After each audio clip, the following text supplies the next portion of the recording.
સોમનાથ મહાદેવના સાનિધ્ય મહાશિવરાત્રિના મેળાને લઈને લોકોમાં અનેરો ઉત્સાહ જોવા મળ્યો છે. ભાવિ ભક્તોનું ઘોડાપુર ઉમટ્યું છે.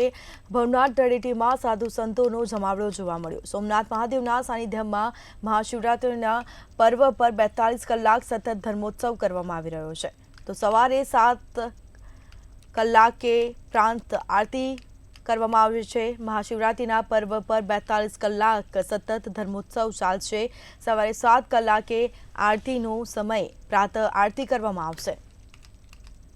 તો સોમનાથ મહાદેવના સાનિધ્યમાં મહાશિવરાત્રિની તૈયારીઓ જોવા મળી છે. તો મહાશિવરાત્રિના પર્વ પર 42 કલાક સતત ધર્મોત્સવ કરાશે.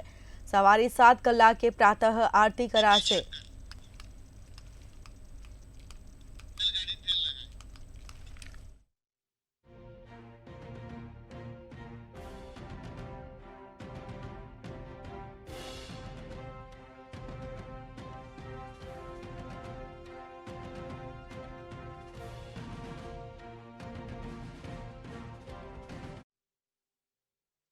શ્રદ્ધાળુઓ માટે મંદિરમાં શાંતિથી દર્શન કરી શકે એ માટેની તમામ વ્યવસ્થાઓ કરવામાં આવી છે. ખાસ કરીને વ્યવસ્થિત ક્યુમાં દર્શન માટે આવી શકે.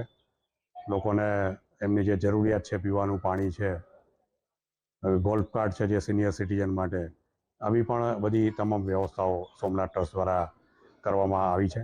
જ્યારે આટલા મોટી સંખ્યામાં લોકો સોમનાથ મહાશિવરાત્રિ આવતા હોય ત્યારે લોકોને પ્રસાદ લેવામાં પણ સરળતા રહે, પૂજાવિધિ લખાવવામાં પણ સરળતા રહે તે માટેના વિશેષ પૂજાવિધિ અને પ્રસાદના કાઉન્ટરો, ક્લોક રૂમ, શૂ હાઉસની પણ વિશેષ વ્યવસ્થા કરવામાં આવી છે.